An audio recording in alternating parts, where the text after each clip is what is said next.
What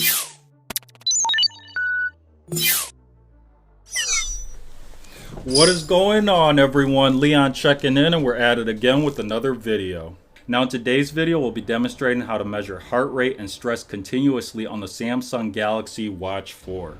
We'll also demonstrate other helpful features like how to receive alerts for high or low heart rate, as well as how to enable other health options. Now all of this is done in the Galaxy Wearable App, which is on our smartphone, and for reference, I'm using the Samsung Galaxy Watch 4 Classic. And I'm hopeful this video will cover features that you may not have known existed. That way you can upgrade your overall health. And this video means a lot to me because I deal with occasional anxiety, which makes continuous heart rate and stress monitoring helpful. Now when it comes to stress and anxiety, exercise and a positive lifestyle can help keep both in check. Awareness, eating well, and positive self-affirmations are my weapons of choice. Now this video is featured on the Samsung Galaxy playlist, so you can find information related to this topic quickly and easily. And as always, we only feature products or services I buy, use, or am interested in. Now you can find the Watch 4 Classic and the Samsung Galaxy Z Fold 3 you see here on the Amazon storefront link in the description below. All things said, let's go ahead and get into it. So let's talk how to enable these features on your smartwatch. Now the first step is to verify your smartwatch is paired to your smartphone, and you can check this by going into your phone's Bluetooth settings. Next we'll open the Galaxy Wearable App on our smartphone.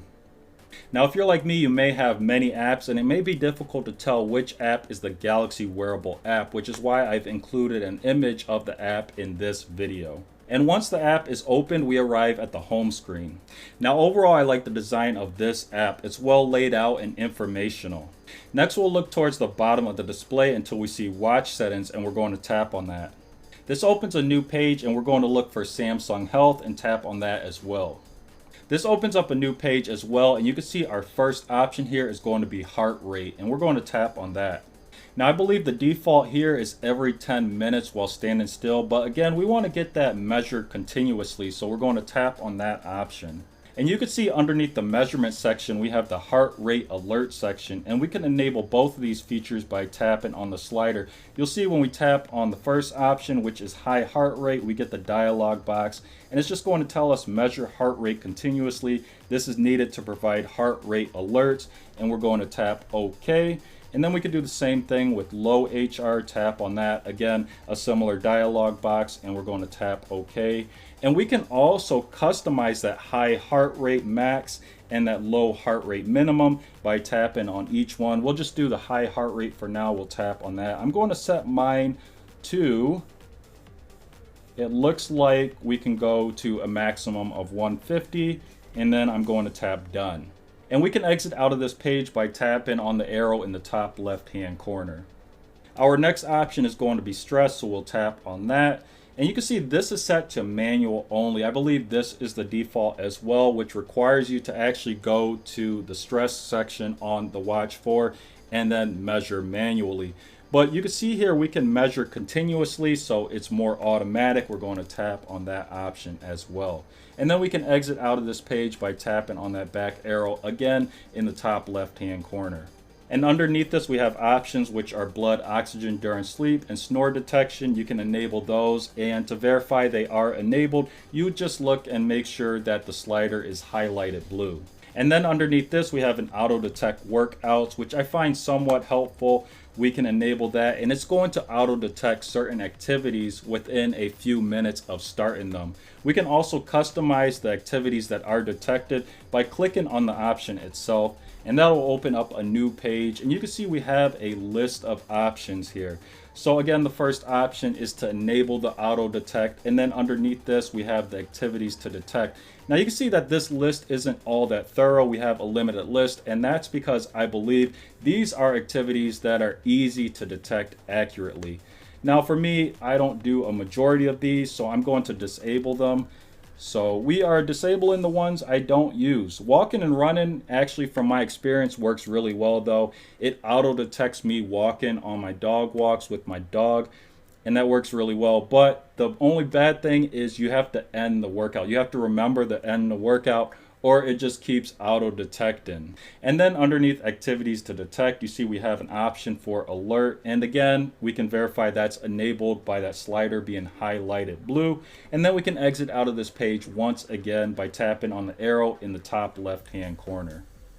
And then we have an active time, which we can enable with a blue slider. And we can also customize this option by tapping on the option itself, which we'll do. So here we can customize the inactive start and end time and also the days. I'm going to see if I can select Sunday here and then Saturday, and then I'm going to back out. We're going to see if this saves. So you can see that we have the whole week selected, and we're going to see what happens. So this last one, I don't really know too well how it works. So experiment, let me know how it works for you. Overall, I know that it has something to do with the watch giving you alerts to actually get up and get active, but I'm not sure how to enable this the correct way. For example, if you want it to work, or if you're just annoyed by those alerts and you want to disable them. So the question then becomes, how does changing these settings affect your Watch4 daily battery performance? And the honest truth is, enabling these features does force your watch to become more active, which does affect daily battery performance. The good news is I haven't noticed a drop in battery performance, but this depends on your charging habits. As for myself, when I'm not using the watch for activities, I remove it and place it on the charger, and then it can top off. But if you're someone who waits the whole day until it's nighttime to charge your device, it may not make it. That being said, adjust these settings as necessary to see if you can make it through the whole day if you're having any issues. And finally, why enable these features? Again, I suffer from occasional anxiety, so having this continuous heart rate and stress monitoring just helps me keep things in check. For example, if I'm just walking around the house and I'm starting to feel anxious, what I normally feel is my heart rate going up. I could check my watch and I can see that my heart rate is increasing, and it reminds me to breathe.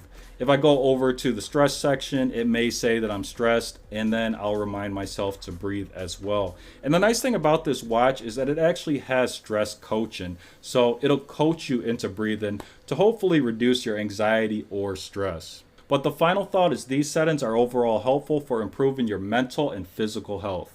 So that is it for today's video. If you enjoyed it and found it useful, please leave a like. If you're watching on YouTube and have any questions or comments, as always, drop those down below and I'll do my best to answer them. Now, there are 3 ways you can support the content.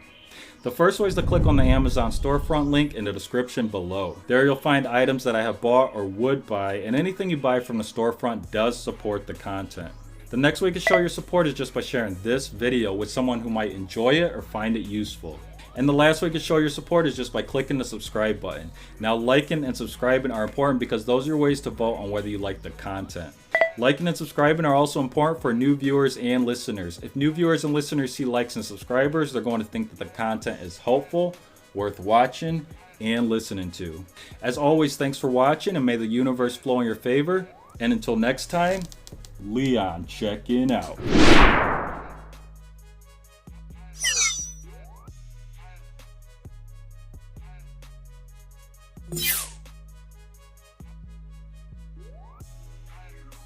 Yeah.